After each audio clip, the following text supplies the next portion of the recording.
Okay, so just to use a bit of an analogy here, we can take what is referred to as a photon of light in science, and we can slow it down through an electromagnetic field, and we can separate through a process called pair production the photon of light into a positron and an electron. Positron, electron. Positive, negative, charge. These are what are referred to in chemistry as ions. A charged particle is an ion. So we have a photon of light, which is neither positive nor negative. It's chargeless. It's also massless, spaceless, and timeless. And we can slow it down and split it into its positron and its electron. These ions, which have charge, they have space and time, and they have mass or matter. Okay? This is referred to as light. This is referred to as matter. That's a process of pair production in science. Now, we can also reverse that process. We can take a positron and an electron and we can slam them together and we can create light. That's a process that's referred to as pair annihilation. Now, there was an experiment completed by Einstein, which is referred to as spooky action at a distance, where he found that the process of the pair production, the splitting of the ions, the creation of the positron and the electron, even though they may be separated in space and time, what he found was that if the electron was spun and manipulated and moved, so too was its antiparticle. This is the particle, this is the antiparticle. When one was influenced, the other was influenced too, even though they were seemingly separated in time and space. And what they found was there's this entanglement between the positron and the electron. Okay? Although they are separated, they are still entangled, and there is some sort of entanglement between the two. Okay, let's use that as a bit of an analogy. Now, within the mind, we too can take an event and we can label that event positive, or we can label that event negative. And by the way, if it's not obvious, I'm going to develop some topics and some ideas, and we're going to create some conclusions at the end. I'm going to show you how these ideas and topics can be directly applicable to reaching your full potential, accessing your brain's full potential, and more specifically for you traders, how you can use these principles to actually help you make more money as a trader. Now, we can take an event and we can label that event positive, and we can label that event negative. If we're consciously aware of the benefits of that event and unconscious of the drawbacks, we're going to label that event good, positive. We're going to be happy. If we're consciously aware of the drawbacks and unconscious of the benefits, we're going to label that event bad, negative. Now, what's interesting is you can have heavy rainfall, for example. Let's label heavy rainfall as that particular event. And in actuality, which is over here, heavy rainfall is neither positive nor negative. It's heavy rainfall. But if you're, a bride getting married on a particular day, and that heavy rainfall challenges your values of wanting to look pretty and get nice photos and your special wedding that's outside, you're going to be consciously aware of the drawbacks of that heavy rainfall, unaware of the benefits of that heavy rainfall, and you're going to label in that moment the heavy rainfall bad and negative. But so too, there's a farmer a kilometer away who's benefiting from that heavy rainfall because it's watering their crops and it's helping, grow their crops and water their plants and their grass and whatever. So that farmer is aware of the benefits, unaware of the drawbacks, so they're labeling simultaneously that heavy rainfall positive. Okay? So there's an entanglement here as well. If an event supports your values, you're going to label it good. If it challenges your values, you're going to label it bad. However, there's a simultaneous, that event both is challenging your values, it's simultaneously supporting someone else's. They're labeling it good. So we label good or bad depending on our perspective of a particular event, depending on whether that event supports or challenges our values and our priorities at that particular point in time. Now, when we're consciously aware of the benefits and we're conscious of that, We are unconscious of the drawbacks. So whenever we label an event good, we have conscious awareness of that benefit, but we're unaware of the drawbacks. There's what we refer to as the conscious and unconscious split in the mind, just like there is with the particle and antiparticle over here. Okay. Now, we mentioned before that these are called ions, and that a charged ion has mass, it has space and time, and it has charge. Okay? We also mentioned over here that we referred to this as light, that is massless, chargeless, spaceless, and timeless.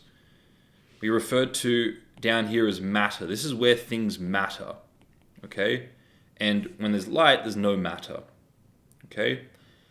Now, we can take an event and we can split that event and we can pair produce matter. We can make things matter. We can create positive or a negative charge. We can also take the positive and negative, we can smash it together and we can create light. We can pair annihilate. Now, if we take events and we broaden our perspective on those particular events and we're consciously aware of one side, unaware of the other side, those events are going to matter. And they're going to create space and time and charge in our mind, and they're going to run us as opposed to us being in control. We can also take an event that we're aware of the benefits and we can find the drawbacks, and we can create what we call enlightenment in that moment and broaden our perspective and complete our awareness of that particular event. And that event no longer creates space and time or charge in our mind, and we now have a complete picture. We have a state of enlightenment, which is massless, chargeless, spaceless, and timeless. Now, the way we do that is by integrating the ions. We put the ions on a quest to integrate within each other through good questions, quest ions. So at the end of this, I'm going to show you what good questions are to help you integrate the ions, to help you transcend your judgments on certain events, on certain people, on certain judgments, and how to complete your awareness as opposed to just being aware of one side, to see both sides so that you're no longer run by that particular event. You're no longer infatuated or resentful of that event. You're no longer fearing the loss of or fearing the gain of that event, but you can take a broader and brighter perspective and be in control of that event. Because whenever you're down here where things matter, you're the slave of certain things. You're run by certain things out of fear, out of emotion. But whenever you're over here, you're the master of things. And you're neither fearful or greedy, and you are most accurately able to manage things and manage events. Okay? This is where you use reason and process as opposed to emotion. And this is where you're poised. But down here is where you're reactive. Okay, now let's develop this a little bit more. Now let's imagine I just take this diagram that I've been showing you and I just turn it 90 degrees. We can have an event that's neither positive nor negative. It's just an event. It is what it is. And we can split that event into, if we're aware of the benefits, unaware of the drawbacks, we're going to label that event good and positive. And if we are aware of the drawbacks without the benefits, we're going to label that event evil, negative. Now, in the Kabbalion, it says that opposites are identical in nature, different in degree. And what it's effectively saying is that good and evil are the same thing, the same nature, they're just different degrees of the same thing. So let's develop this a little bit. The most easy explanation for this is, let's imagine water. Let's imagine hot and cold water. Hot and cold water are the same thing. They're water. They're just different degrees of water. Now let's actually quantify this. Water is, room temperature water, let's say, is 20 degrees. Now we can go up to 30 degrees, 40 degrees, 50, 60, 70 degrees. 70 degrees is hot water. Whereas we can go the other way. We can go maybe 15, 10, 5, 2 degrees, 1 degree, obviously not to scale, but the closer it gets to zero, the colder the water gets. So my point here is that hot and cold water are the same thing. They're just different degrees and different ratios of the same thing, of water, different degrees of water. So let's interchange this hot and cold water analogy for good and bad, or good and evil, or positive and negative emotions. Positive and negative emotions are different degrees or different ratios of perception of the same thing. It's the same event, it's just how aware are you of the positive versus the negative. How aware are you of the good versus the evil in that particular sense. And we can literally have ratios of perception. If you're fully aware of an event, you're aware of both the benefits and drawbacks in equal degree. If you're swinging 2-1, you're going to be labeling that event good. If you're going to be 3-1, you're going to be labeling that event very good. If you're 4-1, you're going to be ecstatic and elated over that event. 5-1, even greater of a positive emotion. We go the other way. 1-2. If we see 1-2, we're going to label that event bad. Maybe a bit frustrated over that event. 1-3, we're going to label it very bad. 1-4, we're going to label it terrible. 1-5, right? And the greater or the more drawbacks compared to the benefits we see in that moment, the more terrible we're going to label that particular event. Okay, so what I'm trying to communicate here is that the pairs of opposites are always going to be entangled. And the more you swing one way, it's like a pendulum, it's going to swing the other way. Why? Because you can't escape. You can't have one without the other. The more polarized you are to saying an event is good, and the more benefits you associate to that event, the more you simultaneously label its opposite bad and negative, and associate whatever benefit you've associated on the left, you're going to associate an equal degree of drawback to the right. So just like we had particle and antiparticle, we have event and anti-event. And neither of these are true. They're both interpretations of the truth. So these are what we call half-truths, and these are what we call full truths or truths. That's why the Kabbalion says all truths are but half-truths. Because what people label truth is actually their opinion and their interpretation. And this is what we can call reality down here, and this is what we can call actuality. People don't know how to differentiate between their reality, their judgments in their own head, and what's actually out there, the event for what it truly is. And if you can do that, you have a huge advantage, and you are able to achieve your brain's full potential. Okay, hopefully this is making sense so far. Now let's continue to develop this even further. Now your brain and all of its emotions can be plotted onto this Cartesian plane. It's what we're going to call the Cartesian plane of your mind. Now, up on the y-axis is positive, down on the y-axis is negative, positive, negative charge. Towards the right on the x-axis is what we call the future, and to the left is what we call the past. Now, in our brain, the future is our imagination, and the past is our memory. The center point is truth and presence. It's no charge, it's chargeless, it's massless, it's timeless, it's spaceless. Okay, it's the present moment. Now, if you think about it, the future doesn't actually exist. If I was to say, go into the future, you can't do that. Whatever you think is the future, when you get there is the new presence. It's the new present moment. So the future doesn't exist. It only exists in our imagination. In actuality, it doesn't exist. Only in our reality, in our imagination, can we close our eyes and imagine the future. But when we actually get there, it becomes the new present moment. So the future doesn't actually exist. So too, the past doesn't exist. The past is a construct of our memory. The future is a construct of our imagination. So time doesn't actually exist. All we have is the present moment in actuality. But in our reality, we create time because of our imagination and memory. We create the future and the past in our own mind. Okay, I hope that makes sense as well.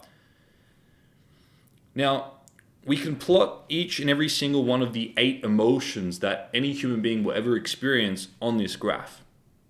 And we can explain the whole human experience on this graph. I'm going to do that right now. Now, if we have, and by the way, this center point is what we call a mirror. The past mirrors forward into the future. Our memory, our logged memories will mirror forward into our future imaginations. And just like I was explaining before, this line, the horizontal line, is what we refer to as the conscious and unconscious split. If we're consciously aware of the positives, we're unconscious of the negatives. If we're conscious of the negatives, we're unconscious of the benefits. Okay, so this is what we refer to as the conscious and unconscious split in our mind. Now, if we have in our mind a future imagined event that we believe is going to bring us more drawback than benefit, more challenge than support, more negative than positive, more mean than nice, we're going to label that event a fear. That's going to be a fear in our mind. We have this fear that in the future we're going to have this event that is more negative than positive, more drawback than support, more mean than nice. Okay? And we're going to imagine that this thing in the future is going to happen to us. Now, the first thing about fear that we just covered is the future doesn't actually exist, right? It's a construct of our own imagination. So our fears are constructs of our own imagination. Now, remember what I said? This line here, the y-axis is a mirror. All our future fears are mirrored from past resentments, which are logged moments in our subconscious mind where we perceived a more challenging than supportive, more negative than positive event in the past. And we've got that logged in the subconscious mind, and those are going to project in our mind to future fears. This is what we call a resentment in the past. Okay? Now, at the time of running a fear, if you take the exact content of your fear, you will be able to find the specific resentment in the past that is logged with that exact same content, and it may be multiple moments have been clustered together in the past, this resentment, and it creates this resentment, and then we have a fear of that same content resurfacing in the future or happening in the future. Maybe it's a certain event over, if it's in the markets, maybe a previous trading loss in the markets, a very painful logged resentment in the past. Maybe it's a certain cheating in a relationship. Maybe it's a loss in sport or a loss of an authority figure in your life. And these resentments are logged in the subconscious mind and will create, if not addressed, future fears of those same things happening to you again. Okay? Now, at the time of having a future fear, at that exact simultaneous moment of having a fear of a certain content, you have a fantasy or a wish of the exact opposite. Because if you're fearful of taking a trading loss, you're then fantasizing that it's a trading win. And that happens simultaneously in your mind. You cannot separate fear and greed in your mind. You cannot separate resentment and fantasy, or fear and fantasy, resentment and infatuation, happy and sad, good and bad. You can't separate those in your mind, because the moment you're labeling something bad, you're labeling its opposite good. And when you're trying to avoid the bad, you're seeking after the good. And when you're trying to avoid the fear, you're seeking after the fantasy. So in our mind, this is the duality of the human mind.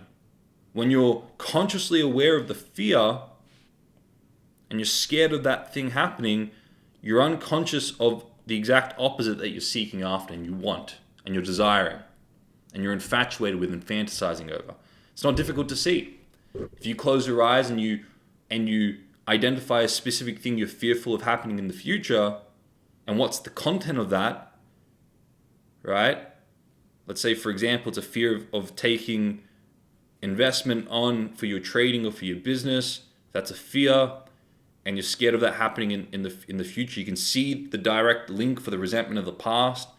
But if you're present with that future fear of losing that investment in the future, you can see that in that exact moment you're having the fear, you have a wish or a fantasy that you're going to be successful with that investment. And you're going to make money with that investment.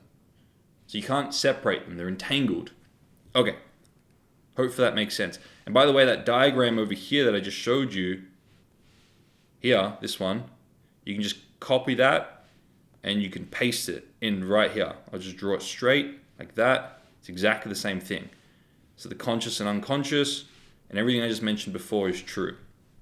I just added future, one into the future, I've added one into the past because we're going to put all 8 emotions here.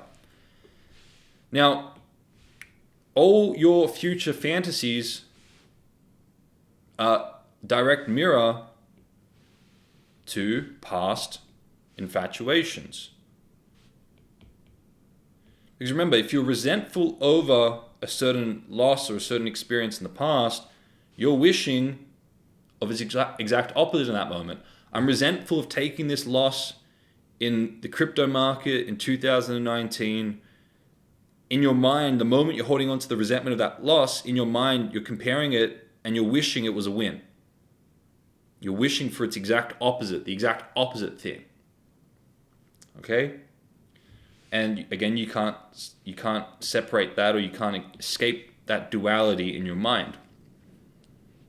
Because whenever you swing one way, the pendulum automatically swings the other way. Now, these are the vectors coming towards us. Now, as you're going to see when we talk about a little bit later, I mentioned that the way you go from the polarities and the judgments out here and integrate them, go from here and you integrate them, the way you do that is through taking the ions, these are the ions by the way, on a quest to reunite through good questions. Now what's a good question? A good question is, and this is the same in reverse here, you're going to take the ions on a quest to reunite back to a state of truth, presence, without charge, without mass, without matter, and what is actually there, that the truth of the event, the actuality, without your biased interpretation of that event. The way you do that, a good quality question to ask if you're resentful of something, which means you're consciously aware of the drawbacks, unaware of the benefits in that moment, conscious of drawbacks, unconscious of benefits. Quality question to be asking is, what is the benefit of that event? What was the benefit? How did it serve you? How did it help you? How did it benefit your life in that moment towards whatever was important to you at that time? And then if the opposite was true, so I'm resentful of this trading loss in that moment, and what are the benefits of that? Well, the benefit of that trading loss was I was living in this false illusion. I thought I had better processes. I thought I had a better strategy. I thought I had a better mindset than what I actually did. And I thought because I was living this illusion, this self-exaggerated illusion that I had everything sorted out and I could make money. The truth is I had none of that, and I was just exaggerating my own abilities. So the benefit of that loss is it humbled me, it grounded me, it made me see things for what they truly were, and then I sought out the help that I needed to actually put a good trading plan, a good trading strategy in, and have a good mindset. And I'm now, my processes and my system and who I am as a trader is now better off because of that loss, because of that humbling experience. Good, that's a benefit of that resentment, for example. And what's another benefit of that trading loss? Well, I was very arrogant leading up to that. I thought I knew it all. And that trading loss, again, it humbled me, and now I'm more open and teachable. And I'm willing to learn, I'm willing to adapt, I'm more resilient. Good, that's another benefit. Now, so that's a quality question. What is the benefit of that so-called negative or resentful event? That's a quality question to help take the ions on a quest, so to speak. Another quality question is, if in that exact moment that you're resenting the loss, you had what you actually wished you had, the infatuation, the win, how would that be a drawback to you? Well, if I had the win in that moment, I would have reaffirmed the poor processes and trading structures and mindset that I had at that point in time, and I would have fed my ego, I would have felt better, but the truth is I never would have developed as a trader. I never would have actually gotten closer to my goals as a trader, because it just would have reaffirmed this illusion I was living in. That's a drawback of if I had a win in that moment, for example. So quality questions are one that bring balance to your thinking. And when you're infatuated with the win, you're conscious of the benefits, unconscious of the drawbacks. So you need to find the drawbacks. And when you're resentful, you're conscious of the drawbacks, unconscious of the benefits, so you need to find the benefits. And when you do that and you integrate, remember this, the ratios over here, when you get back to a 1-to-1 ratio, which is this center point, 1-to-1 is the center point, and then you swing out depending on how severe your charge is, 1-to-2, 1-to-3, 1-to-4, 1-to-5, for example, and you bring it back in by finding more benefits of the resentment, more drawbacks of its exact opposite in that moment, and you integrate it. And the moment you do, you see it for what it truly is. You're no longer resentful over it. You're no longer attached or infatuated with its opposite. You've transcended your judgment on that particular event. And you're no longer judging it. You're no longer resenting it or infatuated with its opposite. You're no longer caught in fear or fantasy. You're now present. You see the event for what it truly is. You're grateful for it because you see it how it served you. And you're no longer emotionally run by that event. Because if you're resenting it, you're fearing it happening again, you run through fear. And if you're infatuated with it, you're fearing the loss of it, you run through fear. If you're no longer resenting or infatuated with that thing, you can now do what is necessary to help you achieve your mission or stick to your trading plan or do whatever you want throughout your life without being run by those external events. Okay? So a quality question is one that brings balance to your thinking. So you have fear, fantasy. Now, I need to draw more, but I'm going to do it over here. Let's redraw this Cartesian plane. You've got fear coming in. You've got resentment coming in here. Infatuation, fantasy. Fantasy, fear, resentment, infatuation. This is positive. This is negative. This is future. This is past. These are all the emotions coming to you. Now, you also have 4 emotions that go out. The first one being pride.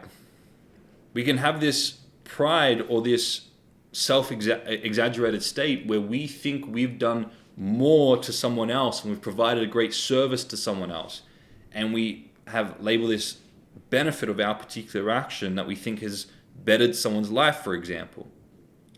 We can also have what is referred to as shame or guilt, where we feel like we've let ourselves or someone else down in the past, right? This is negative. In the past, we think we've let ourselves or someone else down, and the positive in the past is we think we've bettered someone else's life. Pride, shame, or guilt.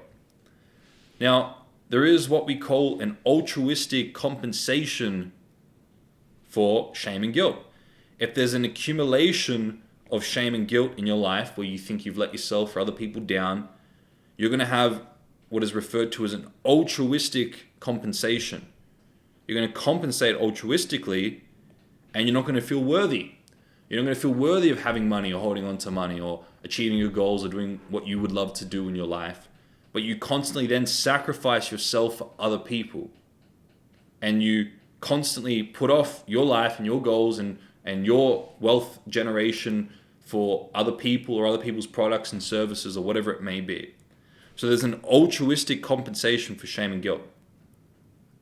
And there's a narcissistic compensation, narcissism, or we can also call it revenge, for pride. If we have an accumulation of pride in our life, we can then take a narcissistic stance and we tell people it's my way or the highway kind of thing. Okay? So shame and guilt, if we accumulate that, we have an altruistic compensation. We're not going to feel worthy. This is low self-worth. Low self-worth comes from the accumulation of shame and guilt throughout your life. And narcissism, the opposite of low self-worth, high self-worth or exaggerated self-worth, comes from the accumulation of pride in the past.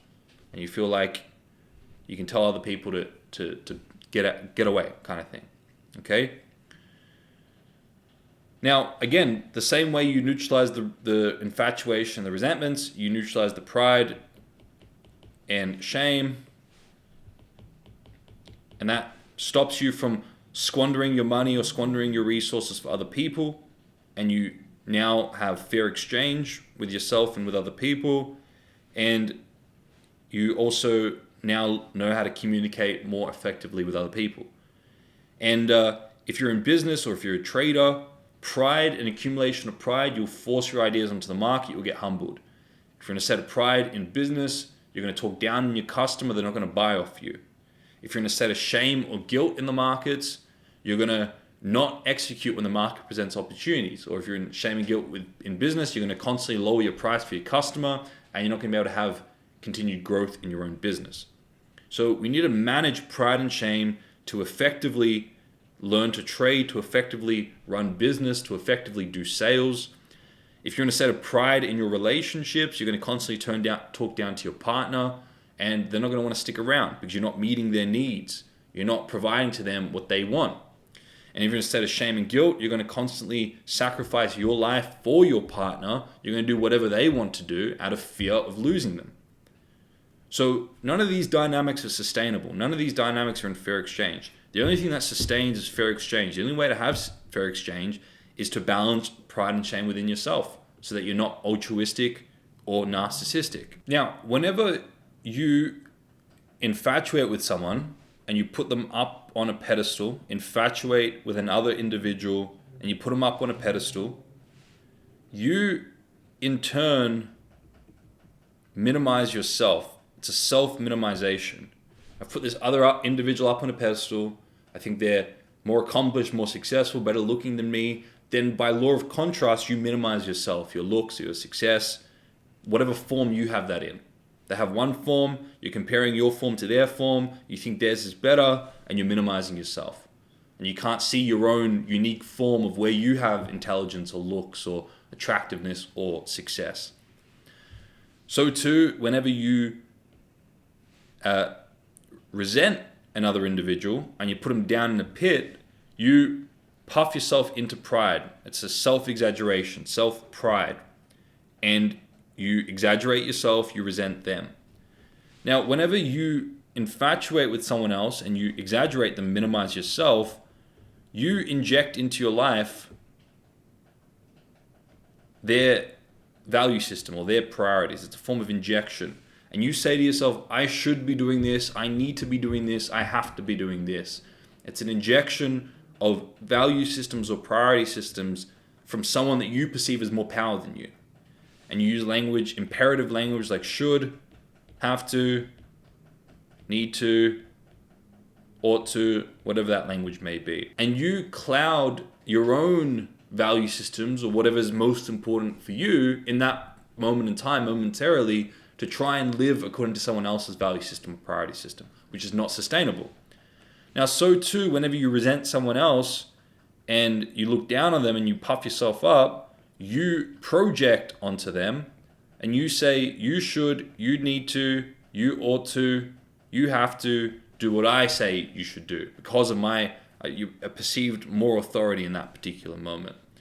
In that moment, again, it's not sustainable because this individual is going to try momentarily to live according to your value system, but no individual is designed to live according to a priority system or value system except their own.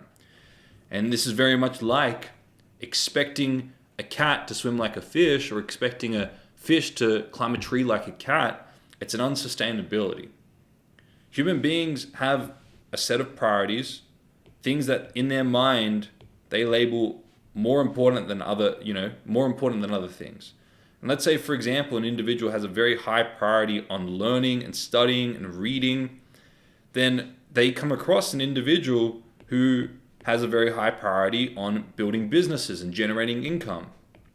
If this individual looks at this individual and beats themselves up because they don't have money, for example, then they're comparing their value system to another individual's value system and they're beating themselves up. The truth is, everybody has wealth. It may not be in the financial form, but it's in the form of your highest priorities or highest value system, because that's where you put your time, energy, and that's where you dedicate your time and energy. And that's where you develop, that's where you grow maximally.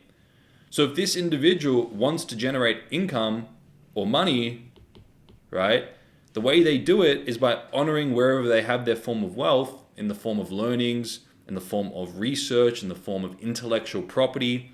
And then they have to figure out a way to package and sell their highest value, their intellectual property, to actually generate money or an income. Okay? They have to create a product or service, charge in fair exchange to someone who wants that product or service, and exchange cash for it. But there's no point trying to momentarily live within someone else's value system. You have to shift your value system and then in turn shift your daily actions if you want something outside of your highest priority. So what's most important is you understand what is most important to you, and it may not be what you want it to be, it's what your life demonstrates. Because your life demonstrates what's most important to you, what you dedicate your time to do, what you keep in your space, what you spend your money on, what energizes you. These are all an indication of what you value and what is a priority to you.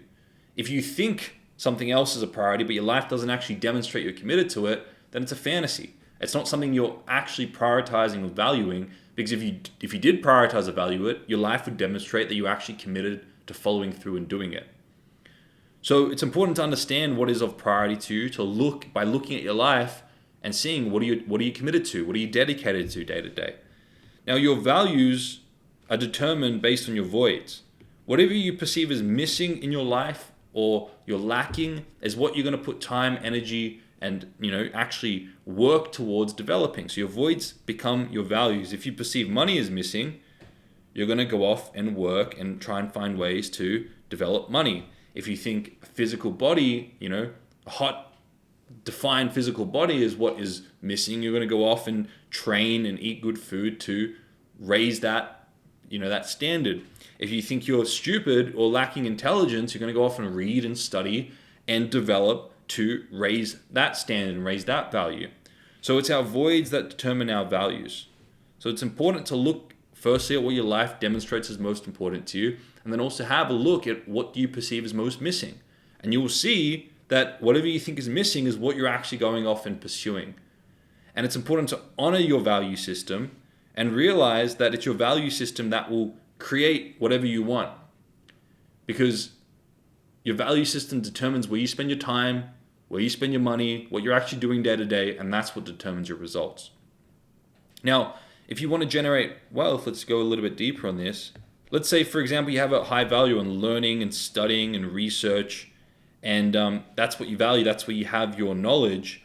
The moment money comes in, you're going to spend it according to what you value, your learnings. So you're going to maybe go to a personal development seminar or get some books, and you're going to spend that money according to that thing, because you in your mind have a higher value on learning, and you think that $1 is worth less than learning a particular point of information. So the moment dollars come in, you go spend it according to what you value more. And let's say, for example, the individual who is running that seminar or owns that book has a high value on a new Lamborghini. They want a new car. So what happens is the moment money flows from your pocket to their pocket, and they have a high value on getting a new Lamborghini, if they have enough money now, they're going to go to a Lamborghini dealership and spend it on a new Lamborghini, because they think that has more value than cash in the bank or money in the bank or money in investments. So money flows from someone that have a high value on learning, goes to someone who has created a program or some sort of intellectual property that this person values. It comes into their pocket. This person has a high value in their mind on Lamborghini. They then go spend it on a Lamborghini.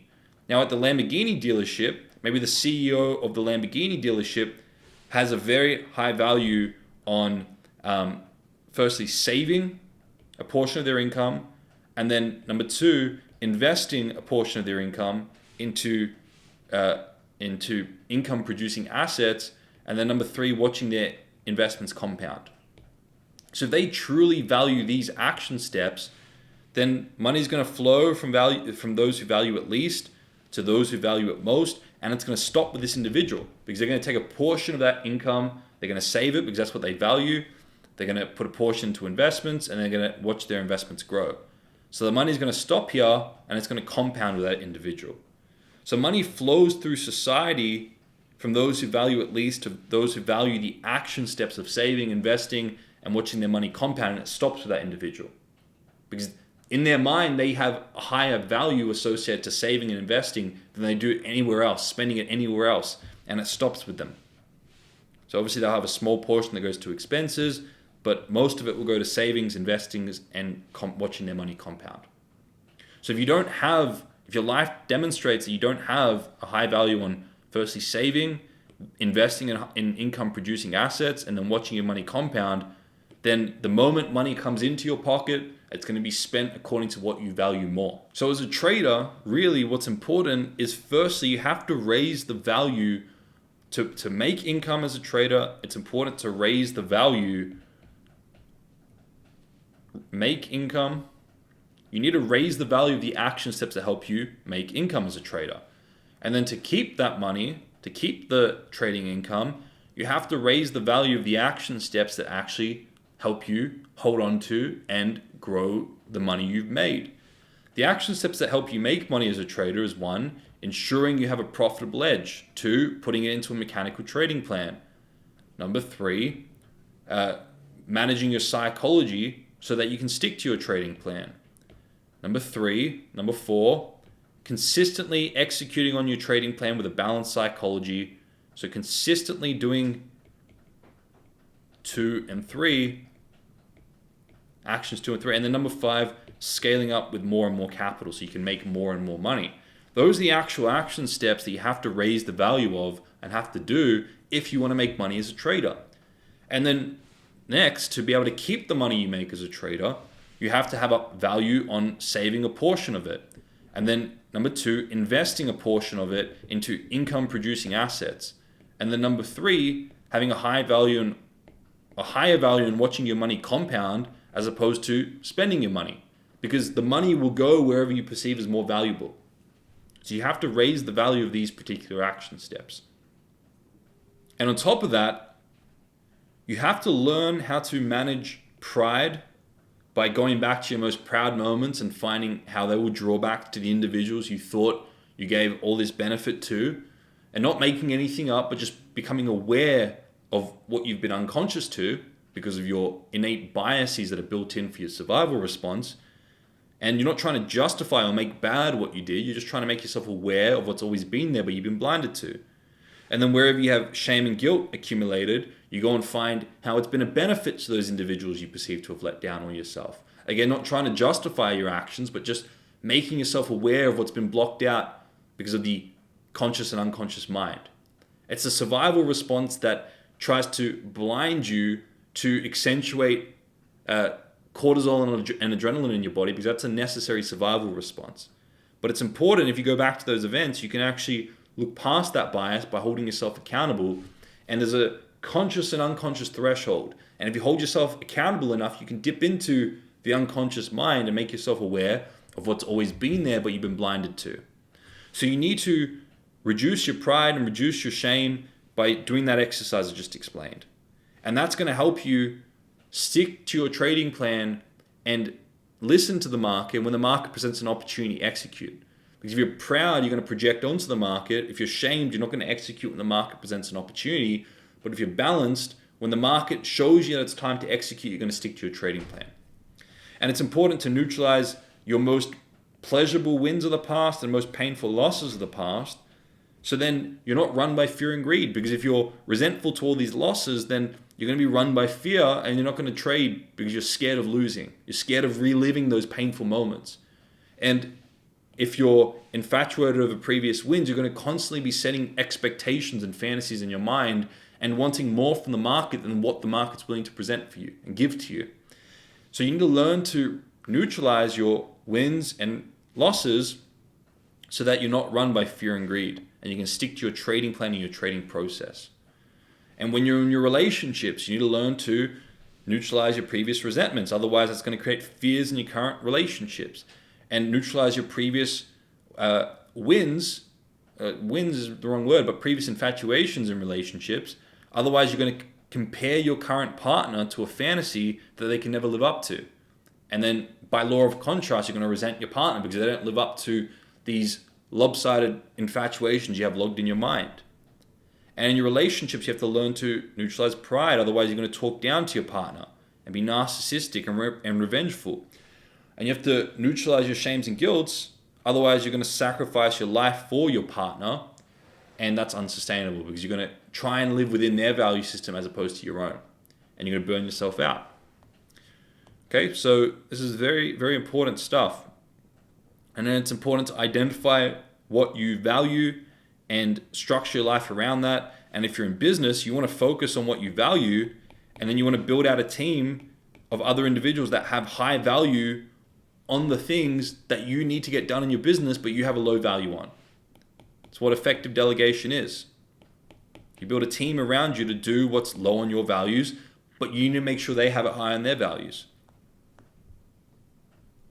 Okay, I think I've covered enough stuff here. Hopefully that makes sense. Any questions, let me know.